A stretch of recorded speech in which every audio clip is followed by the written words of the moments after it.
আমারে বলেন যে আমি নাকি দালালি করি, সরকারের দালালি করি, কারণ আমি আওয়ামী লীগের দালালি। তো সদ্য লন্ডন থেকে ব্যারিস্টার সুমন লাইভে আসে, আর সেখানে তিনি দেশ নিয়ে এবং দেশের লোকজন নিয়ে বিভিন্ন রকম কথাবার্তা বলেন। আর তাকে যে আওয়ামী লীগের দালাল বলা হয় সেই বিষয়টা নিয়েও তিনি কথা বলেন। তিনি বলেন যে হ্যাঁ, আমি দালাল।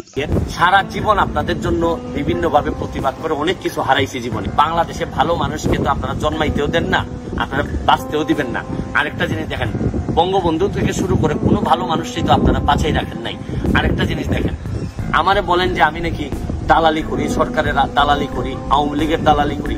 আমি কিন্তু আপনাদেরকে স্পষ্ট করে বলছি, খারাপ সময়ে আমি আওয়ামী লীগ ছাত্রলীগ করা ছেলে।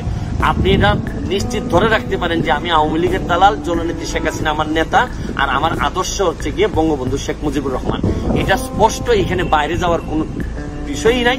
আমাকে যারা এটা মনে করেন গালাগালি দ্বারা কিচ্ছুই নাই, কারণ আমি আওয়ামী লীগের দালালি, এর যে বাইরে যাওয়ার কোন সুযোগ আমার নাই।